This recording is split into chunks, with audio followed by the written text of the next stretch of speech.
Tony Ferguson, thank you so much for joining me today. You were taking on Kevin Lee in the main event at UFC 216 for that interim lightweight title. First thing I want to talk to you about is the fact that you are facing Kevin Lee. There's been a lot of talk in that lightweight division about who thought they should be next in line to face you for that interim belt, but it turned out to be Kevin. Were you surprised when you got offered him as the opponent? Absolutely not. He's a game opponent. He's coming off a couple of fresh victories. He's got a nice consecutive list, the same as myself. And he's the only game opponent that wanted to sign on the dotted line. I use that term not too vague because the top five, they're a little busy. You have one that doesn't want to defend a vacate. You have one that just likes to go Tiramisu Tuesdays too often. The other guys are filming. And when the other guys are filming, they could have asked myself because I was an Ultimate Fighter alumni. So I would have loved to have been able to take that opportunity and to be able to market myself a little bit more.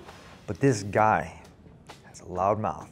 Can we put a real journalist on? Oh, buddy, you better get it didn't in line even make too, sense. man. So I mean, Hey. let's throw on another a real journalist. And from Fox Sports interview to all the way to this, I told him, I was like, you need to put in more time. You need to market yourself. And he did. He marketed himself into a whole lightweight interim title against myself. So what really are your expectations then for this fight between you two? Obviously the lead up has been really fun, but in terms of the actual fight itself? As far as the terms in the actual fight itself, I expect his conditioning to be top notch. We come from the same university, but he never went as far as I did. I like to look at myself as a master trainer. I train a lot of trainers and I have a great a look at somebody's gait. Now his conditioning and the overall, the way that he holds his pads and the way that he's pretty predictable in how he emulates Conor McGregor through the whole entire way. Now with that being said, I guarantee you he spent his whole entire camp boxing. Now when you're boxing like that, you're going to forget that you have feet and you forget that you have takedowns and submissions. Now if you spend all the entire time trying to emulate Conor and try to be better than him at the Performance Institute, this kid's gonna have a hard time with me. What really are you working on then for this? Because every time we see Tony Ferguson inside the octagon, it's an unorthodox approach, a freestyle approach. In order to have a strong house, you have to have a solid foundation. And my foundation is in concrete. It's all my basics I've mastered. I have a double doctorate in athletics. So when I use that, I use all of the drills and all the techniques that I have accumulated over the past years. My toolbox, my arsenal is much more than this kid's. You know, when I spoke to him, he said he thought this might go the full 25 minutes. Is that your expectation as well? Depends on how bad he pisses me off. For me, in this one, I listened to my wife. She said, Anthony, I need you to go to Big Bear. She's like, I need you to go and do this. I have these gut feelings. I need you to go out there and I need you to get gritty.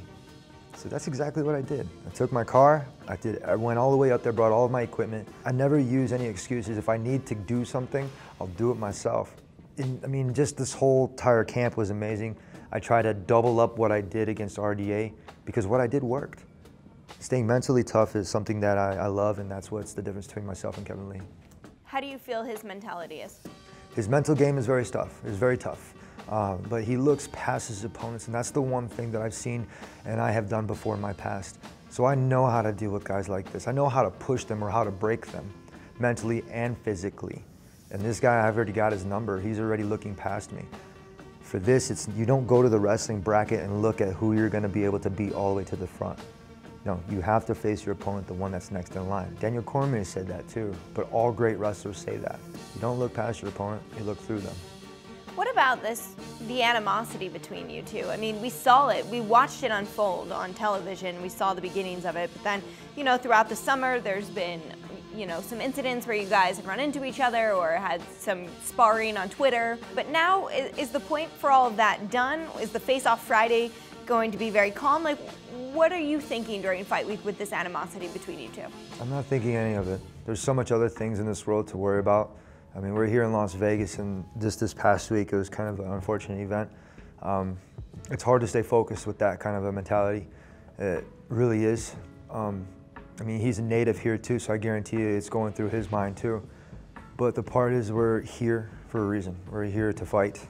I'm not looking at him as a fighter. I'm looking at him as an athlete. And that's how I'm taking this whole entire thing. You know, there's so much other things like earthquakes, shootings, there's world terror. I mean, there's so much different things that are out there that could just completely just happen at any time. So for me, sometimes it's hard for me to not get emotional during a fight, but I learned to channel that chaos and turn that into something different, something beautiful, like an artist. I'm a Renaissance man inside that octagon. And with Kevin Lee, he's a one-dimensional fighter. He has a big mouth. which I think gets in the way of his talent. Now, he has great technique, and hopefully he doesn't let that get in the way. Because if he tries to go out there and emulate something that you're not, that's fake. Don't be fake, be real. You mentioned that we're in Las Vegas and things are a little difficult. You're a dad, you are so involved in your son's life, you're a husband, and you're a really cerebral guy. You have a real grip on your feelings and the things that go on around you. Do you feel like you have the opportunity this week to kind of take the attention off the bad things and be that great distraction for people, especially in this city right now? Absolutely. Not only myself, win or lose, I can walk away from this table a champion. But this is beautiful. This is why we do this. We don't just do this to go out there and fight and beat somebody up. We aim to inspire. We aim to go out there and try to motivate, to get people that they see the hard work, the grit, and the determination. Regardless of myself, Kevin Lee, you have Demetrius Johnson trying to break records. You know, you got against Ray Borg. There's so many different things that are going on, and hopefully this might be a distraction for some people. Yeah, beautifully said. You know, if you walk away with your hand raised on Saturday night and that interim belt around your waist, are you expecting to unify this belt with Conor McGregor? In due time, if it does. I'm not really worried about it. There's so many other, like I said, there's so many other things in this world that you gotta worry about. The one thing I'm gonna do right after the fight is go and give my wife and my son a hug and a kiss, because this has been a very long camp. I've been training for 10 months straight. I got up to 200 pounds 2 times. And it's not a poor meat thing. This is one of those things that I did to myself.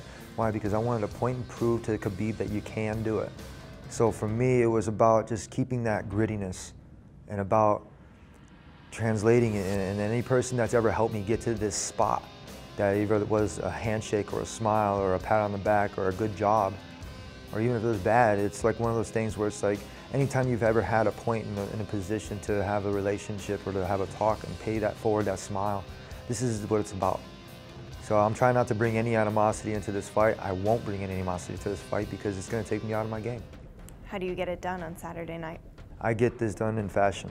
I get it done by not getting hit, not using my face as a hand mitt, and raising my hand in victory against Kevin Lee. Tony, thank you so much for your time. Best of luck to you in the main event of UFC 216 against Kevin Lee on Saturday night. Thank you.